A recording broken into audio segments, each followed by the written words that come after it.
英語聞き流しリスニング、英語テキストと MP3 音声ダウンロードはホームページからご利用いただけます。88thpp.com 88thpp.com Chapter 29. Which treats of the droll device and method adopted to extricate our love-stricken knight from the severe penance he had imposed upon himself. Such, sirs, is the true story of my sad adventures. Judge for yourselves now whether the sighs and lamentations you heard, and the tears that flowed from my eyes, had not sufficient cause even if I had indulged in them more freely, and if you consider the nature of my misfortune you will see that consolation is idle, as there is no possible remedy for it. All I ask of you is, what you may easily and reasonably do, to show me where I may pass my life unharassed by the fear and dread of discovery by those who are in search of me. For though the great love my parents bear me makes me feel sure of being kindly received by them, so great is my feeling of shame at the mere thought that I cannot present myself before them as they expect, that I had rather banish myself from their sight forever than look them in the face with the reflection that they beheld mine stripped of that purity they had a right to expect in me. With these words she became silent, and the color that overspread her face showed plainly the pain and shame she was suffering at heart. In theirs the listeners felt as much pity as wonder at her misfortunes, but as the curate was just about to offer her some consolation and advice Cardenio forestalled him, saying, "So then, Signora, you are the fair Dorothea, the only daughter of the rich Clenardo?" Dorothea was astonished at hearing her father's name, and at the miserable appearance of him who mentioned it, for it has been already said how wretchedly clad Cardenio was, so she said to him, "And who may you be, brother, who seem to know my father's name so well? For so far, if I remember rightly, I have not mentioned it in the whole story of my misfortunes." "I am that unhappy being, Signora," replied Cardenio, "whom, as you have said, Lucinda declared to be her husband. I am the unfortunate Cardenio, whom the wrongdoing of him who has brought you to your present condition has reduced to the state you see me in, bare, ragged, bereft of all human comfort, and what is worse, of reason, for I only possess it when heaven is pleased for some short space to restore it to me. I, Dorothea, am he who witnessed the wrong done by Don Fernando, and waited to hear the yes uttered by which Lucinda owned herself his betrothed. I am he who had not courage enough to see how her fainting fit ended, or what came of the paper that was found in her bosom, because my heart had not the fortitude to endure so many strokes of ill fortune at once, and so losing patience I quitted the house, and leaving a letter with my host, which I entreated him to place in Lucinda's hands, I betook myself to these solitudes, resolved to end here the life I hated as if it were my mortal enemy. But fate would not rid me of it, contenting itself with robbing me of my reason, perhaps to preserve me for the good fortune I have had in meeting you. For if that which you have just told us be true, as I believe it to be, it may be that heaven has yet in store for both of us a happier termination to our misfortunes than we look for, because seeing that Lucinda cannot marry Don Fernando, being mine, as she has herself so openly declared, and that Don Fernando cannot marry her as he is yours, we may reasonably hope that heaven will restore to us what is ours, as it is still in existence and not yet alienated or destroyed.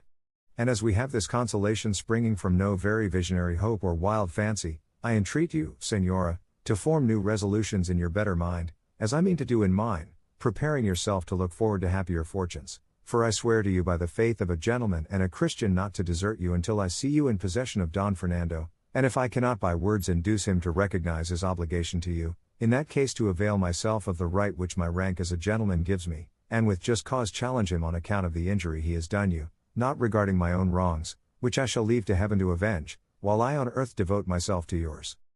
Cardenio's words completed the astonishment of Dorothea, and not knowing how to return thanks for such an offer, she attempted to kiss his feet, but Cardenio would not permit it, and the licentiate replied for both, commended the sound reasoning of Cardenio, and lastly, begged, advised, and urged them to come with him to his village, where they might furnish themselves with what they needed, and take measures to discover Don Fernando, or restore Dorothea to her parents, or do what seemed to them most advisable.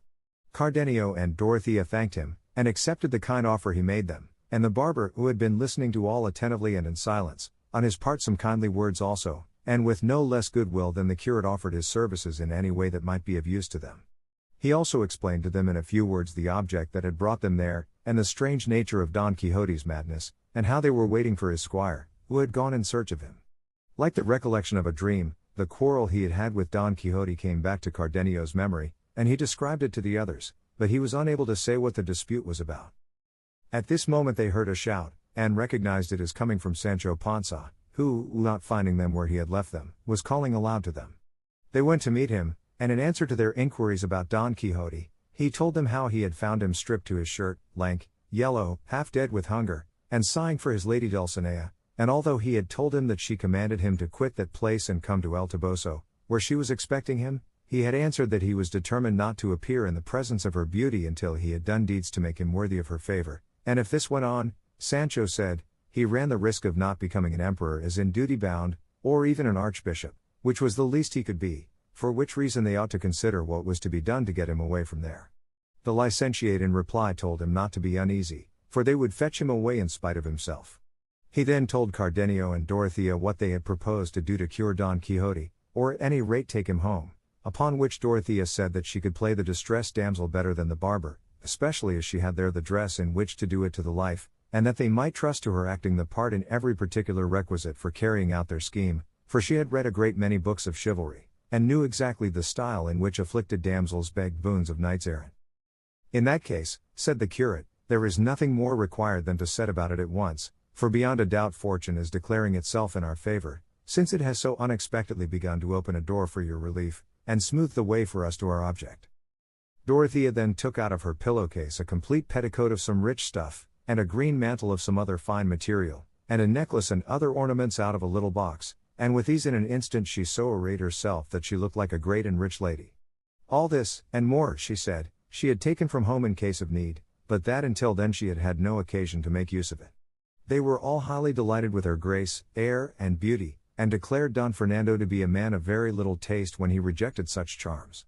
But the one who admired her most was Sancho Panza, for it seemed to him, what indeed was true, that in all the days of his life he had never seen such a lovely creature, and he asked the curate with great eagerness who this beautiful lady was, and what she wanted in these out-of-the-way quarters.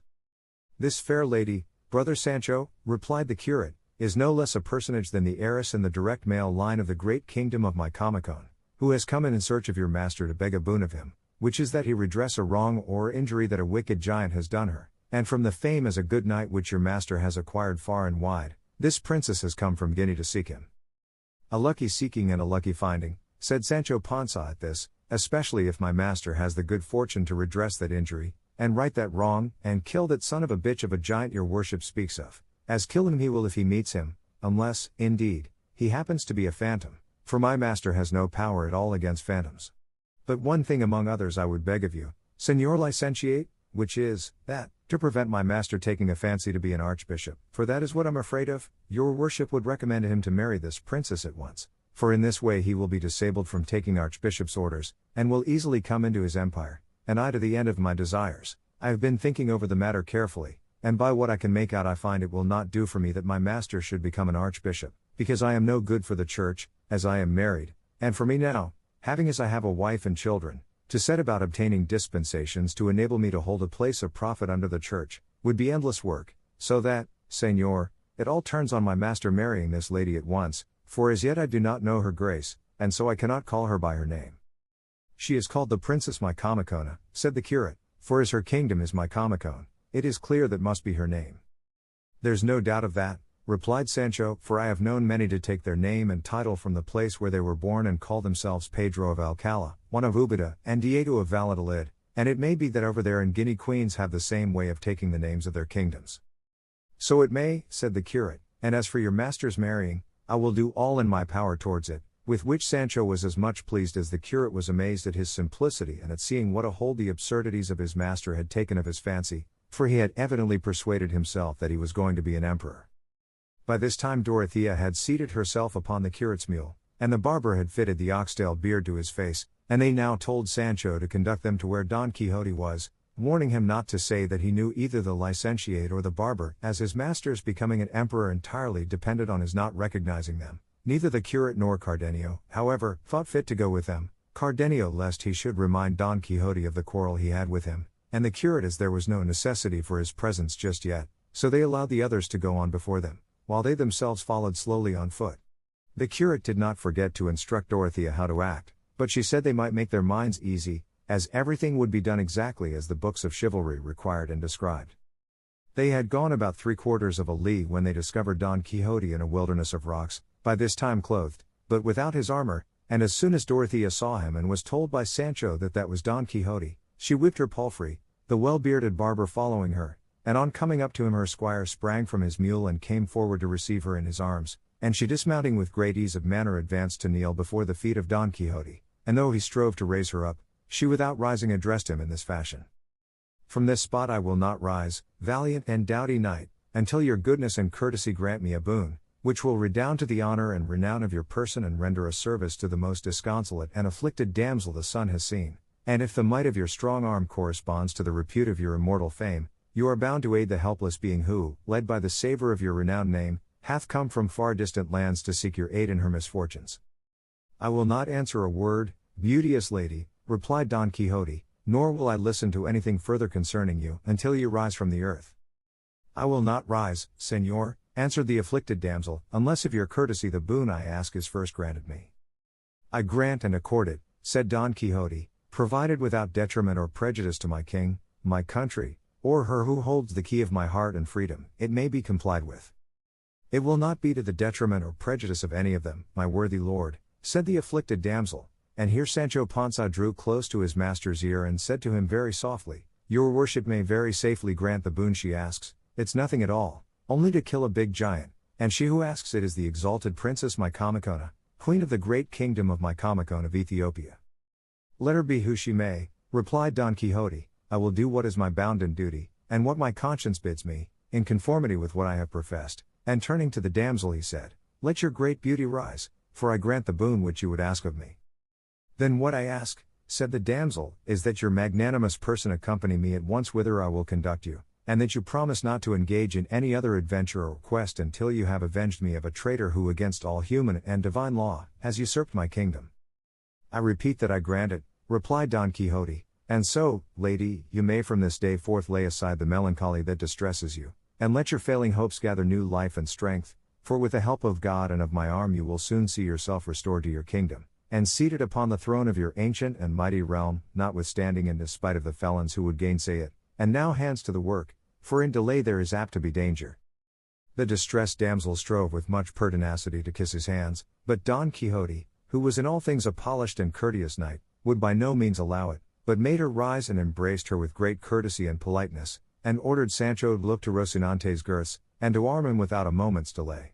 Sancho took down the armor, which was hung up on a tree like a trophy, and having seen to the girths armed his master in a trice, who as soon as he found himself in his armor exclaimed,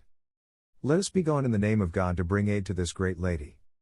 The barber was all this time on his knees at great pains to hide his laughter and not let his beard fall, for had it fallen maybe their fine scheme would have come to nothing, but now seeing the boon granted, and the promptitude with which Don Quixote prepared to set out in compliance with it, he rose and took his lady's hand, and between them they placed her upon the mule. Don Quixote then mounted Rocinante, and the barber settled himself on his beast, Sancho being left to go on foot, which made him feel anew the loss of his dapple, finding the one of him now. But he bore all with cheerfulness, being persuaded that his master had now fairly started and was just on the point of becoming an emperor, for he felt no doubt at all that he would marry this princess, and be king of Micomicon at least. The only thing that troubled him was the reflection that this kingdom was in the land of the blacks, and that the people they would give him for vassals would be all black, but for this he soon found a remedy in his fancy, and said he to himself, what is it to me if my vassals are blacks? What more have I to do than make a cargo of them and carry them to Spain, where I can sell them and get ready money for them, and with it buy some title or some office in which to live at ease all the days of my life? Not unless you go to sleep and haven't the wit or skill to turn things to account and sell 3, 6, or 10,000 vassals while you would be talking about it. By God I will stir them up, big and little, or as best I can, and let them be ever so black I'll turn them into white or yellow. Come, what a fool I am. And so he jogged on, so occupied with his thoughts and easy in his mind that he forgot all about the hardship of traveling on foot. Cardenio and the curate were watching all this from among some bushes, not knowing how to join company with the others, but the curate, who was very fertile in devices, soon hit upon a way of effecting their purpose, and with a pair of scissors he had in a case he quickly cut off Cardenio's beard, and putting on him a grey jerkin of his own he gave him a black cloak, leaving himself in his breeches and doublet, while Cardenio's appearance was so different from what it had been that he would not have known himself had he seen himself in a mirror. Having effected this, although the others had gone on ahead while they were disguising themselves, they easily came out on the high road before them, for the brambles and awkward places they encountered did not allow those on horseback to go as fast as those on foot.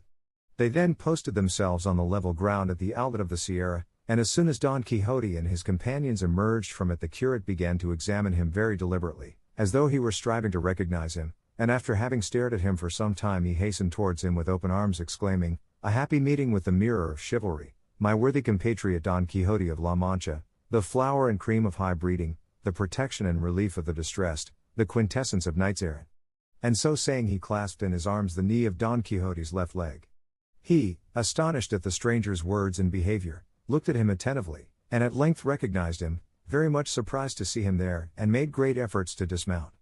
This, however, the curate would not allow, on which Don Quixote said, "Permit me, Señor Licentiate, for it is not fitting that I should be on horseback and so reverend a person as your worship on foot." "On no account will I allow it," said the curate, "your mightiness must remain on horseback, for it is on horseback you achieve the greatest deeds and adventures that have been beheld in our age. As for me, an unworthy priest, it will serve me well enough to mount on the haunches of one of the mules of these gentlefolk who accompany your worship, if they have no objection, and I will fancy I am mounted on the steed Pegasus, or on the zebra or charger that bore the famous Moor, Musarac, who to this day lies enchanted in the great hill of Zulema, a little distance from the great Complutum." "Nor even that will I consent to, Señor Licentiate," answered Don Quixote, "and I know it will be the good pleasure of my lady the princess, out of love for me, to order her squire to give up the saddle of his mule to your worship, and he can sit behind if the beast will bear it." "It will, I am sure," said the princess, "and I am sure, too, that I need not order my squire, for he is too courteous and considerate to allow a churchman to go on foot when he might be mounted." "That he is," said the barber, and at once alighting, he offered his saddle to the curate, who accepted it without much entreaty, but unfortunately as the barber was mounting behind, the mule, being as it happened a hired one, which is the same thing as saying ill condition, lifted its hind hoofs and let fly a couple of kicks in the air, which would have made Master Nicholas wish his expedition in quest of Don Quixote at the devil had they caught him on the breast or head. As it was, they so took him by surprise that he came to the ground, giving so little heed to his beard that it fell off, and all he could do when he found himself without it was to cover his face hastily with both his hands and moan that his teeth were knocked out. Don Quixote, when he saw all that bundle of beard detached, without jaws or blood, from the face of the fallen squire, exclaimed, "By the living God, but this is a great miracle! It has knocked off and plucked away the beard from his face as if it had been shaved off designedly." The curate, seeing the danger of discovery that threatened his scheme, at once pounced upon the beard and hastened with it to where Master Nicholas lay, still uttering moans, and drawing his head to his breast had it on in an instant, muttering over him some words which he said were a certain special charm for sticking on beards, as they would see, and as soon as he had it fixed he left him, and the squire appeared well bearded and whole as before, whereat Don Quixote was beyond measure astonished, and begged the curate to teach him that charm when he had an opportunity, as he was persuaded its virtue must extend beyond the sticking on of beards, for it was clear that where the beard had been stripped off the flesh must have remained torn and lacerated, and when it could heal all that it must be good for more than beards. "And so it is," said the curate, and he promised to teach it to him on the first opportunity. They then agreed that for the present the curate should mount, and that the three should ride by turns until they reached the inn, which might be about 6 leagues from where they were. 3 then being mounted, that is to say, Don Quixote, the princess, and the curate, and 3 on foot, Cardenio, the barber, and Sancho Panza, Don Quixote said to the damsel, "Let your highness, lady, lead on whithersoever is most pleasing to you." But before she could answer the licentiate said, "Towards what kingdom would your ladyship direct our course? Is it perchance towards that of my Comicone?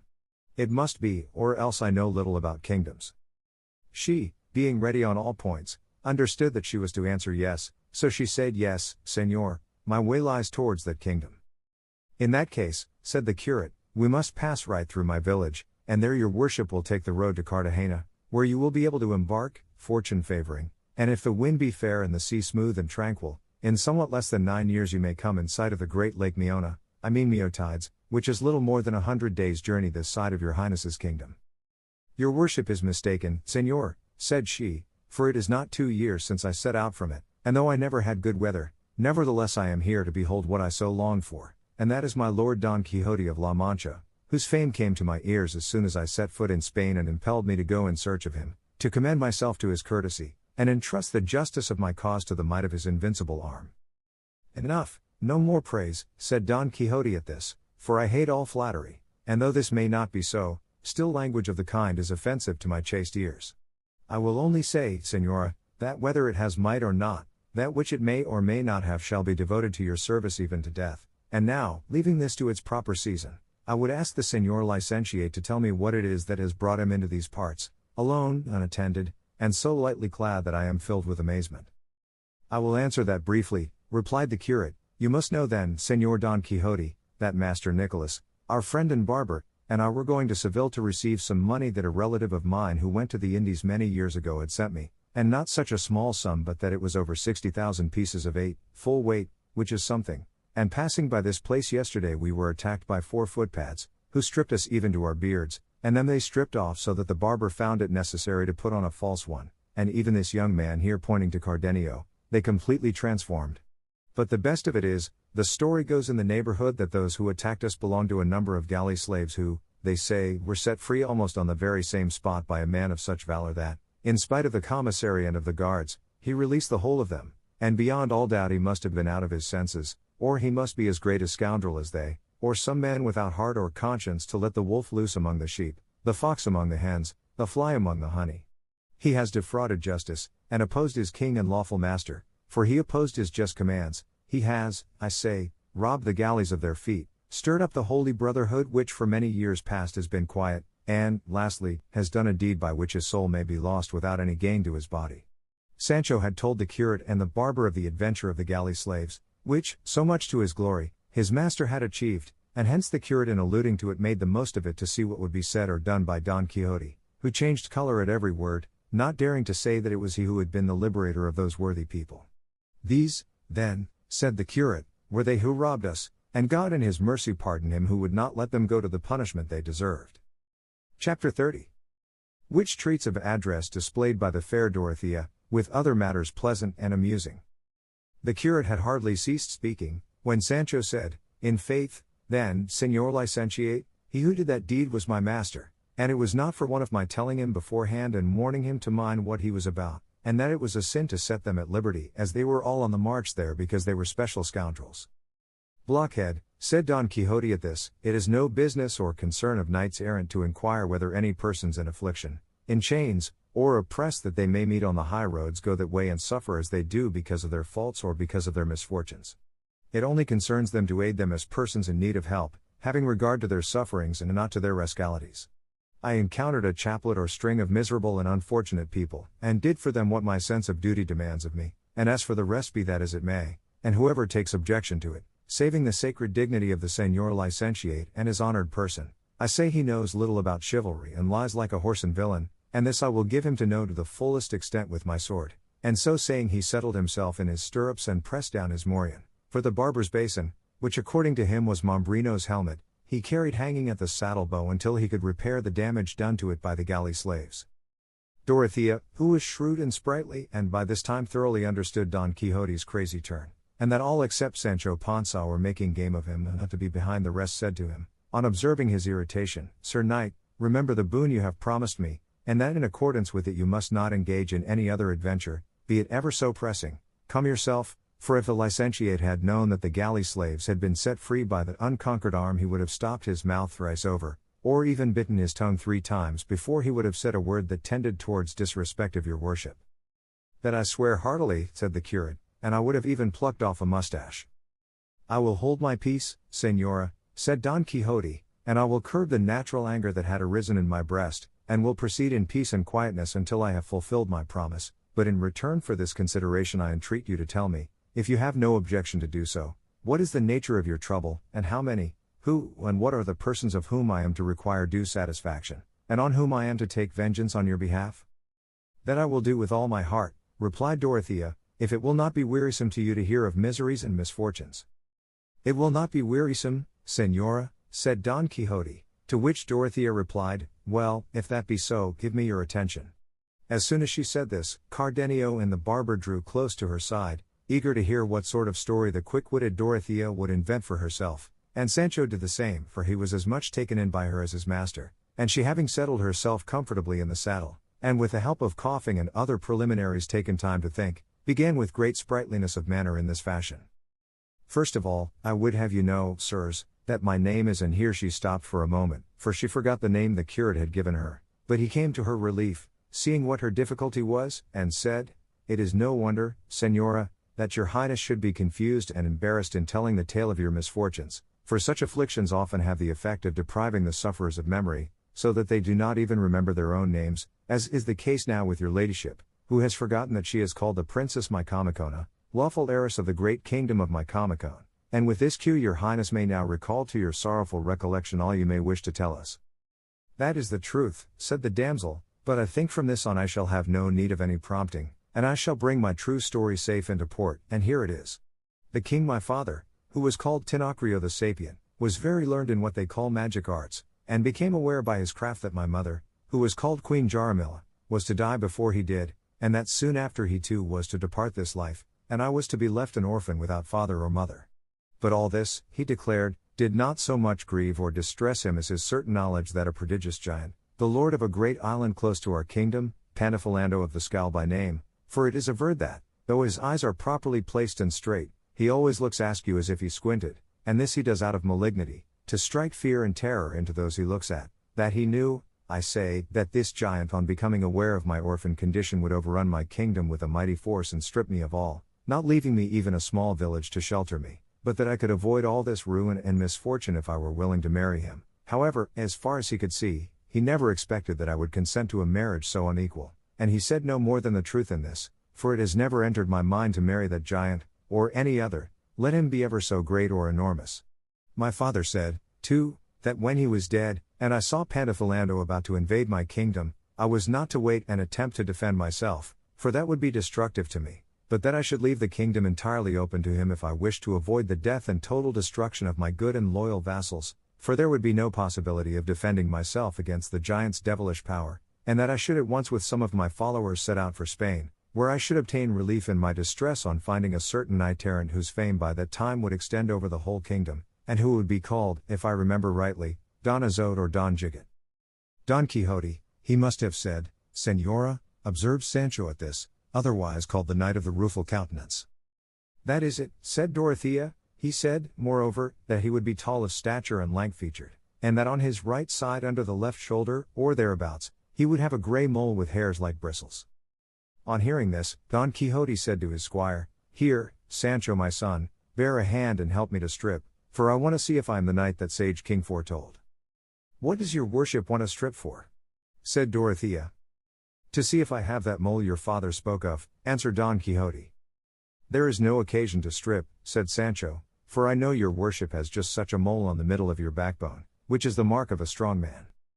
That is enough, said Dorothea, for with friends we must not look too closely into trifles, and whether it be on the shoulder or on the backbone matters little, it is enough if there is a mole, be it where it may, for it is all the same flesh. No doubt my good father hit the truth in every particular, and I have made a lucky hit in commending myself to Don Quixote, for he is the one my father spoke of, as the features of his countenance correspond with those assigned to this knight by that wide fame he has acquired not only in Spain but in all La Mancha, for I had scarcely landed at Osuna when I heard such accounts of his achievements, that at once my heart told me he was the very one I had come in search of.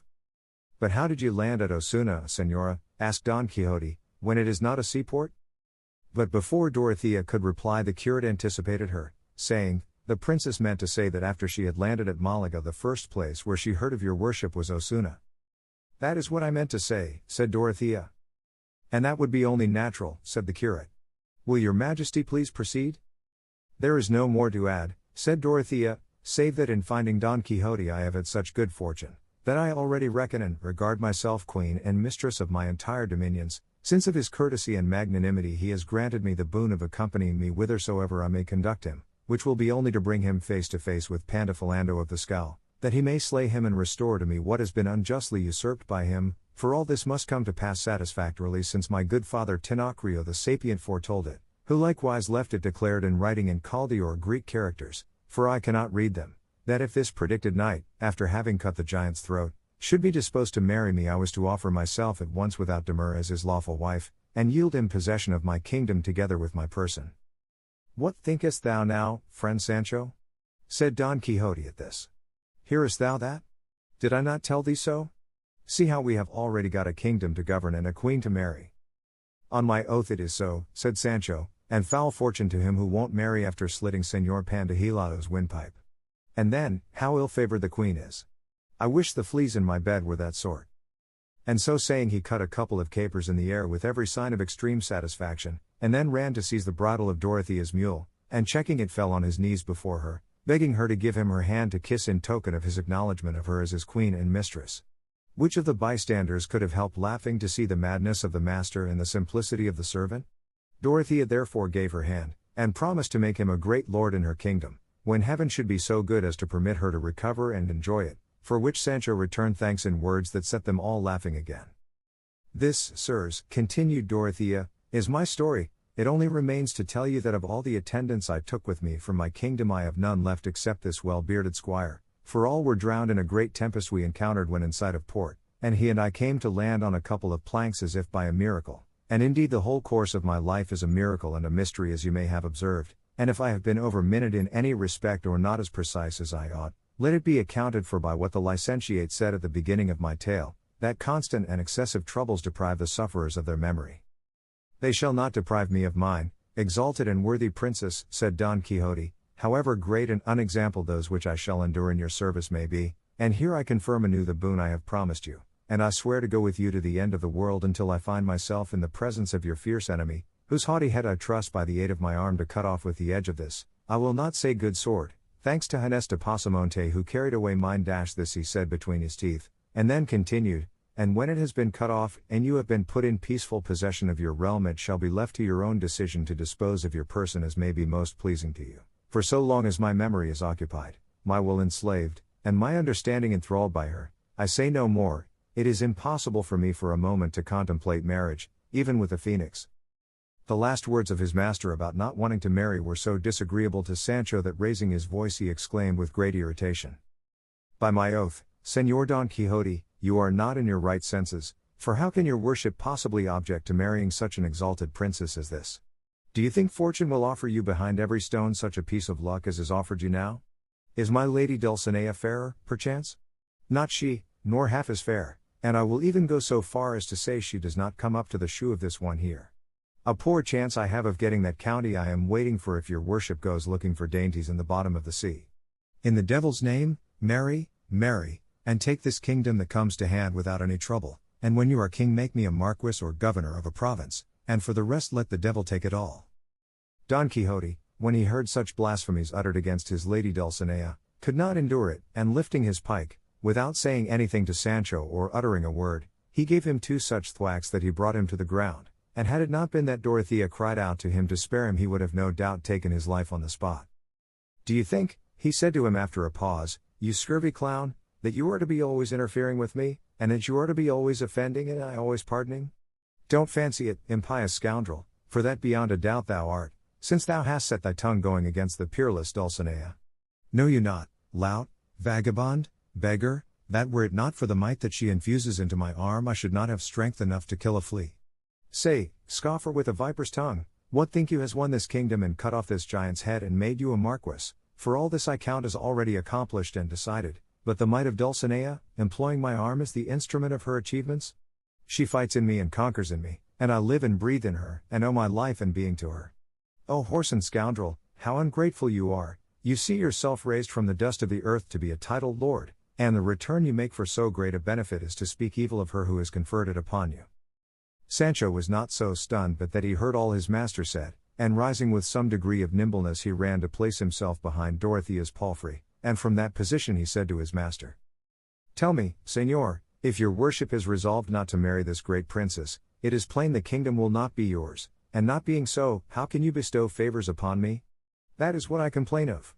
Let your worship at any rate marry this queen, now that we have got her here as if showered down from heaven, and afterwards you may go back to my lady Dulcinea, for there must have been kings in the world who kept mistresses. As to beauty, I have nothing to do with it, and if the truth is to be told, I like them both, though I have never seen the lady Dulcinea." "How? Never seen her, blasphemous traitor?" exclaimed Don Quixote. "Hast thou not just now brought me a message from her?" "I mean," said Sancho, "that I did not see her so much at my leisure that I could take particular notice of her beauty, or of her charms piecemeal, but taken in the lump I like her." "Now I forgive thee," said Don Quixote, "and do thou forgive me the injury I have done thee, for our first impulses are not in our control." "That I see," replied Sancho, "and with me the wish to speak is always the first impulse, and I cannot help saying, once at any rate, what I have on the tip of my tongue. For all that, Sancho, said Don Quixote, take heed of what thou sayest, for the pitcher goes so often to the well, I need say no more to thee. Well, well, said Sancho, God is in heaven, and sees all tricks, and will judge who does most harm, I am not speaking right, or your worship in not doing it. That is enough, said Dorothea, run, Sancho, and kiss your lord's hand and beg his pardon, and henceforward be more circumspect with your praise and abuse, and say nothing in disparagement of that Lady Toboso, of whom I know nothing save that I am her servant, and put your trust in God, for you will not fail to obtain some dignity so as to live like a prince. Sancho advanced hanging his head and begged his master's hand, which Don Quixote with dignity presented to him, giving him his blessing as soon as he had kissed it. He then bade him go on ahead a little, as he had questions to ask him and matters of great importance to discuss with him. Sancho obeyed, and when the two had gone some distance in advance, Don Quixote said to him, Since thy return I have had no opportunity or time to ask thee many particulars touching thy mission and the answer thou hast brought back, and now that chance has granted us the time and opportunity, deny me not the happiness thou canst give me by such good news. Let your worship ask what you will, answered Sancho, for I shall find a way out of all as I found a way in, but I implore you, Señor, not to be so revengeful in future. Why dost thou say that, Sancho? Said Don Quixote. I say it, he returned, because those blows just now were more because of the quarrel the devil stirred up between us both the other night, than for what I said against my lady Dulcinea, whom I love and reverence as I would a relic, though there is nothing of that about her, merely as something belonging to your worship. Say no more on that subject for thy life, Sancho, said Don Quixote, for it is displeasing to me, I have already pardoned thee for that, and thou knowest the common saying, for a fresh sin a fresh penance. While this was going on they saw coming along the road they were following a man mounted on an ass, who when he came close seemed to be a gypsy, but Sancho Panza, whose eyes and heart were there wherever he saw asses, no sooner beheld the man than he knew him to be Ginesta Pasamonte, and by the thread of the gypsy he got at the ball, his ass, for it was, in fact, Dapple that carried Pasamonte, who to escape recognition and to sell the ass had disguised himself as a gypsy, being able to speak the gypsy language, and many more, as well as if they were his own. Sancho saw him and recognized him, and the instant he did so he shouted to him, Ginesillo, ye thief, give up my treasure, release my life, embarrass thyself not with my repose, quit my ass, leave my delight, be off, rip, get thee gone, thief, and give up what is not thine. There was no necessity for so many words or objurgations, for at the first one Ginesta jumped down, and at a like racing speed made off and got clear of them all.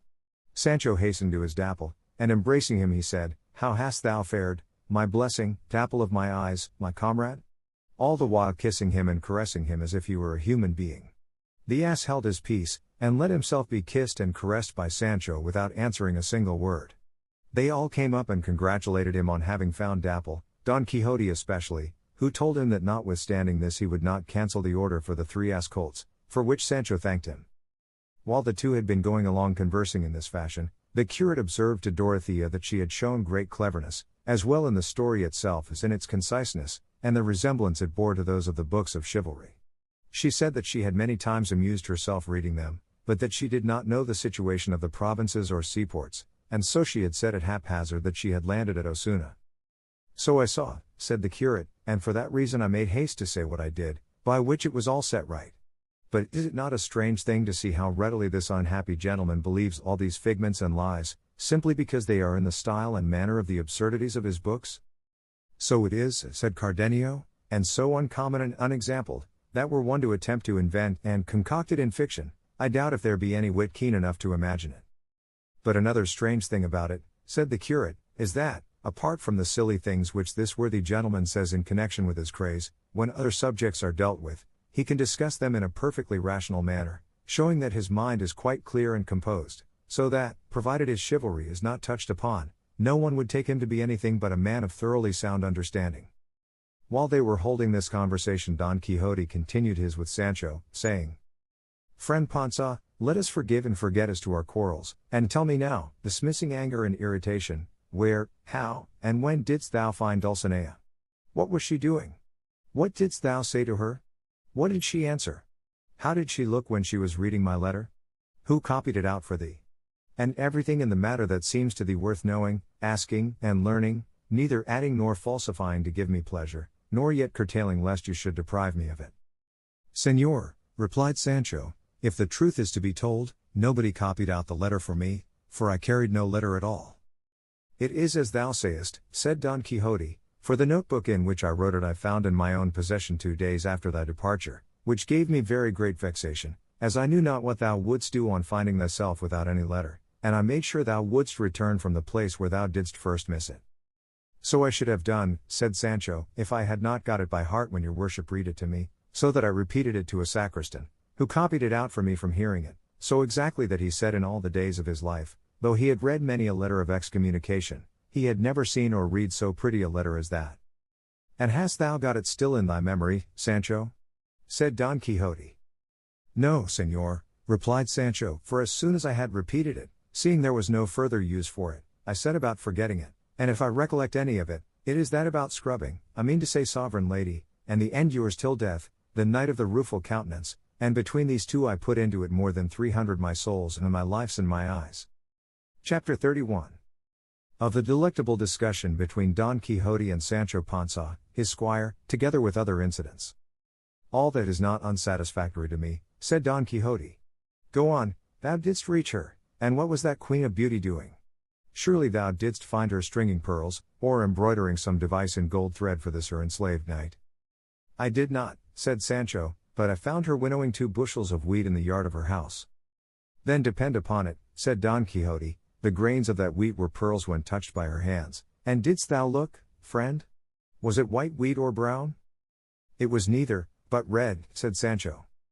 Then I promise thee, said Don Quixote, that, winnowed by her hands, beyond a doubt the bread it made was of the whitest, but go on, when thou gavest her my letter, did she kiss it? Did she place it on her head? Did she perform any ceremony befitting it, or what did she do? When I went to give it to her, replied Sancho, she was hard at it swaying from side to side with a lot of wheat she had in the sieve, and she said to me, lay the letter, friend, on the top of that sack, for I cannot read it until I have done sifting all this. Discreet lady, said Don Quixote, that was in order to read it at her leisure and enjoy it. Proceed, Sancho, while she was engaged in her occupation what converse did she hold with thee? What did she ask about me, and what answer didst thou give? Make haste, tell me all, and let not an atom be left behind in the ink bottle. She asked me nothing, said Sancho, but I told her how your worship was left doing penance in her service, naked from the waist up, in among these mountains like a savage, sleeping on the ground, not eating bread off a tablecloth nor combing your beard, weeping and cursing your fortune. In saying I cursed my fortune thou saidst wrong, said Don Quixote, for rather do I bless it and shall bless it all the days of my life for having made me worthy of aspiring to love so lofty a lady as Dulcinea del Toboso. And so lofty she is, said Sancho, that she overtops me by more than a hand's breadth. What? Sancho, said Don Quixote, didst thou measure with her? I measured in this way, said Sancho, going to help her to put a sack of wheat on the back of an ass, we came so close together that I could see she stood more than a good palm over me. Well, said Don Quixote, and doth she not of a truth accompany and adorn this greatness with 1,000,000,000 charms of mind? But one thing thou wilt not deny, Sancho, when thou camest close to her didst thou not perceive a Sabian odor, an aromatic fragrance, I know not what, delicious, that I cannot find a name for, I mean a redolence, an exhalation, as if thou wert in the shop of some dainty glover. All I can say is, said Sancho, that I did perceive a little odor, something goaty, it must have been that she was all in a sweat with hard work. It could not be that, said Don Quixote, but thou must have been suffering from cold in the head, or must have smelt thyself, for I know well what would be the scent of that rose among thorns, that lily of the field, that dissolved amber. Maybe so, replied Sancho, there often comes from myself that same odor which then seemed to me to come from her grace the lady Dulcinea, but that's no wonder, for one devil is like another. Well then, continued Don Quixote, now she has done sifting the corn and sent it to the mill, what did she do when she read the letter? As for the letter, said Sancho, she did not read it, for she said she could neither read nor write. Instead of that she tore it up into small pieces, saying that she did not want to let anyone read it lest her secrets should become known in the village, and that what I had told her by word of mouth about the love your worship bore her and the extraordinary penance you were doing for her sake, was enough, and, to make an end of it, she told me to tell your worship that she kissed your hands, and that she had a greater desire to see you than to write to you, and that therefore she entreated and commanded you, on sight of this present, to come out of these thickets, and to have done with carrying on absurdities, and to set out at once for El Toboso, unless something else of greater importance should happen, for she had a great desire to see your worship.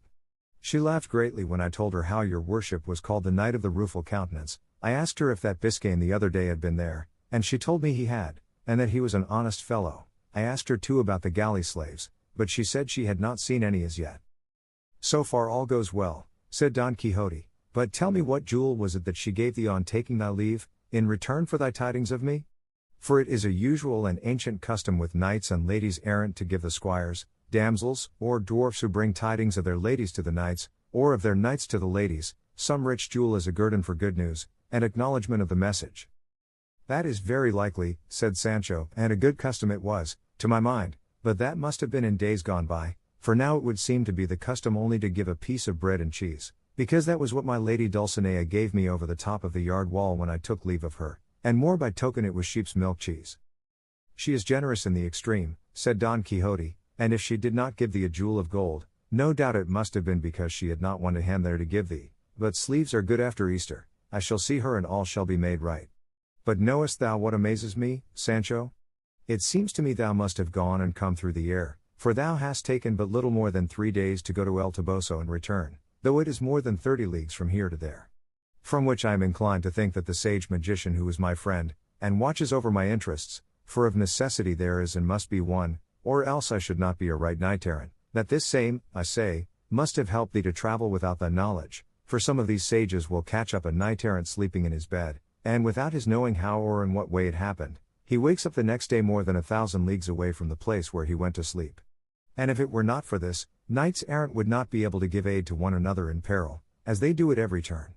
For a knight, maybe, is fighting in the mountains of Armenia with some dragon, or fierce serpent, or another knight, and gets the worst of the battle, and is at the point of death, but when he least looks for it, there appears over against him on a cloud, or chariot of fire, another knight, a friend of his, who just before had been in England, and who takes his part, and delivers him from death, and at night he finds himself in his own quarter supping very much to his satisfaction, and yet from one place to the other will have been 2,000 or 3,000 leagues. And all this is done by the craft and skill of the sage enchanters who take care of those valiant knights, so that, friend Sancho, I find no difficulty in believing that thou mayest have gone from this place to El Toboso and returned in such a short time, since, as I have said, some friendly sage must have carried thee through the air without thee perceiving it. That must have been it, said Sancho, for indeed Rocinante went like a gypsy's ass with quicksilver in his ears. Quicksilver, said Don Quixote, aye, and what is more, a legion of devils, folk that can travel and make others travel without being weary, exactly as the whim seizes them. But putting this aside, what thinkest thou I ought to do about my lady's command to go and see her?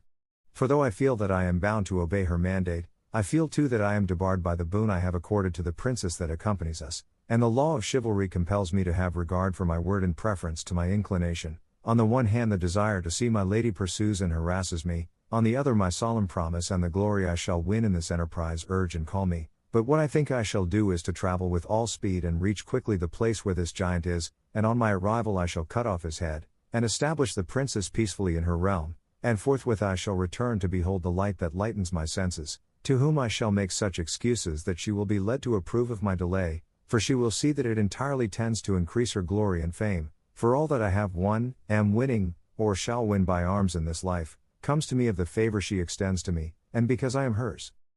Ah! What a sad state your worship's brains are in, said Sancho. Tell me, señor, do you mean to travel all that way for nothing, and to let slip and lose so rich and great a match as this where they give as a portion a kingdom that in sober truth I have heard say is more than 20,000 leagues round about, and abounds with all things necessary to support human life, and is bigger than Portugal and Castile put together? Peace, for the love of God. Blush for what you have said, and take my advice, and forgive me, and marry at once in the first village where there is a curate. If not, here is our licentiate who will do the business beautifully. Remember, I am old enough to give advice, and this I am giving comes pat to the purpose, for a sparrow in the hand is better than a vulture on the wing, and he who has the good to his hand and chooses the bad, that the good he complains of may not come to him. Look here, Sancho, said Don Quixote. If thou art advising me to marry, in order that immediately on slaying the giant I may become king, and be able to confer favors on thee, and give thee what I have promised, let me tell thee I shall be able very easily to satisfy thy desires without marrying, for before going into battle I will make it a stipulation that, if I come out of it victorious, even I do not marry, they shall give me a portion of the kingdom, that I may bestow it upon whomsoever I choose, And when they give it to me, upon whom wouldst thou have me bestow it but upon thee? That is plain speaking, said Sancho, but let your worship take care to choose it on the seacoast, so that if I don't like the life, I may be able to ship off my black vassals and deal with them as I have said. Don't mind going to see my lady Dulcinea now, but go and kill this giant and let us finish off this business, for by God it strikes me it will be one of great honor and great profit.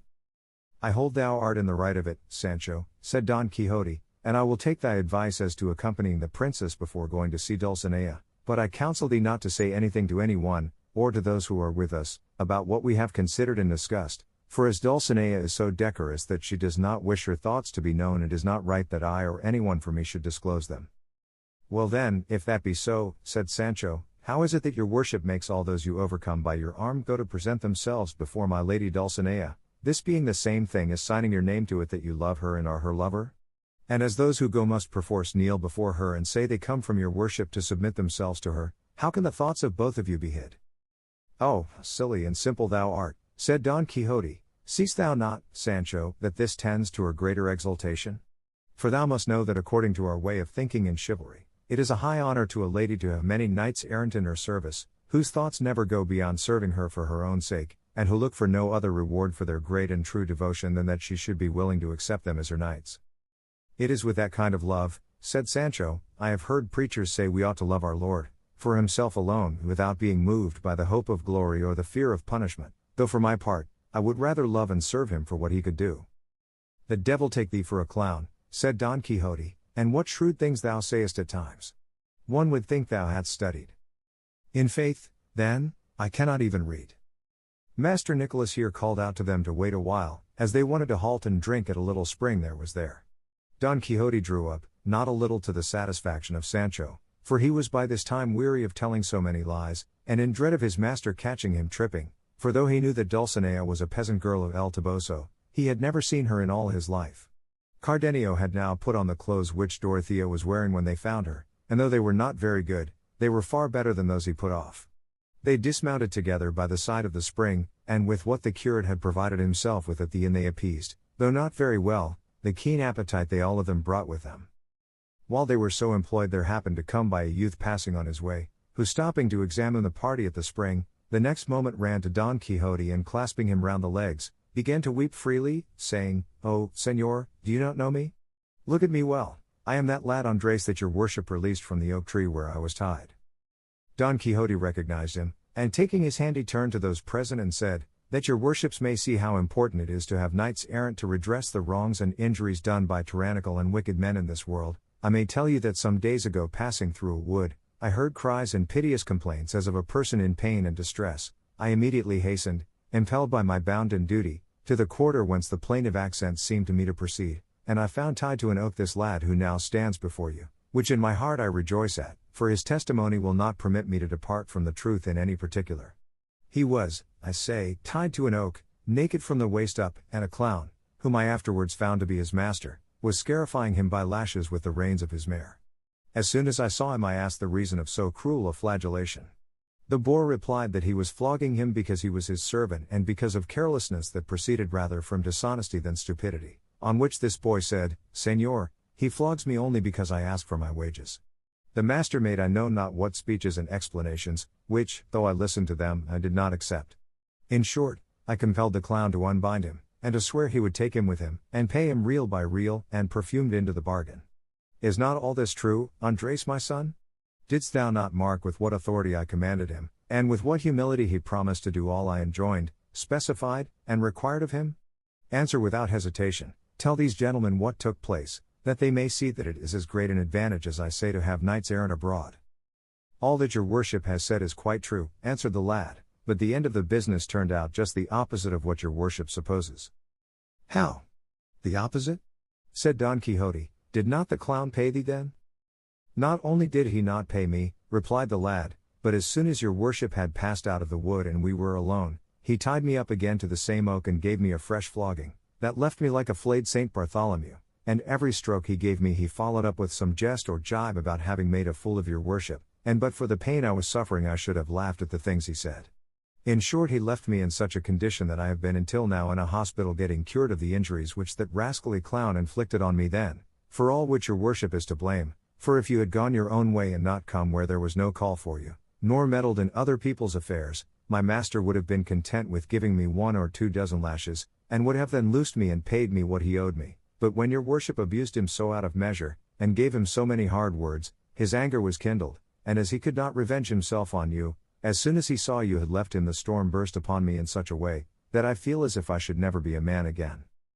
The mischief, said Don Quixote, lay in my going away, for I should not have gone until I had seen thee paid, because I ought to have known well by long experience that there is no clown who will keep his word if he finds it will not suit him to keep it. But thou rememberest, Andres, that I swore if he did not pay thee I would go and seek him, and find him though he were to hide himself in the whale's belly.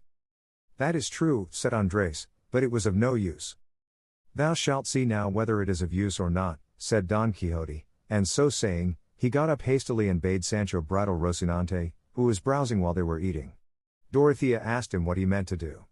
He replied that he meant to go in search of this clown and chastise him for such iniquitous conduct, and see Andres paid to the last maravedì, despite and in the teeth of all the clowns in the world. To which she replied that he must remember that in accordance with his promise he could not engage in any enterprise until he had concluded hers, and that as he knew this better than anyone, he should restrain his ardor until his return from her kingdom.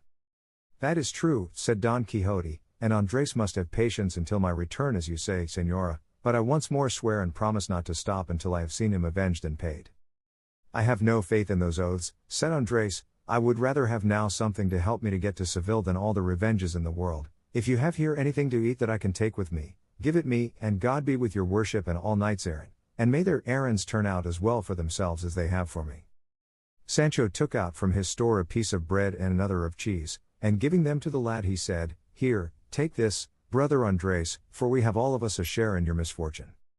Why, what share have you got? This share of bread and cheese I am giving you, answered Sancho, and God knows whether I shall feel the want of it myself or not, for I would have you know, friend, that we squires to knights errant have to bear a great deal of hunger and hard fortune, and even other things more easily felt than told. Andres seized his bread and cheese, and seeing that nobody gave him anything more, bent his head, and took hold of the road, as the saying is.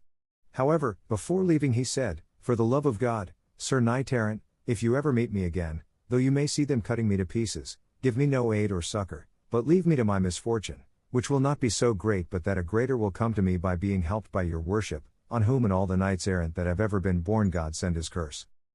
Don Quixote was getting up to chastise him, but he took to his heels at such a pace that no one attempted to follow him, and mightily chapfallen was Don Quixote at Andres' story, and the others had to take great care to restrain their laughter so as not to put him entirely out of countenance.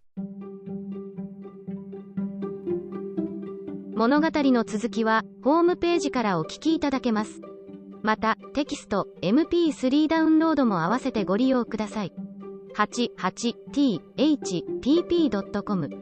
88thpp.com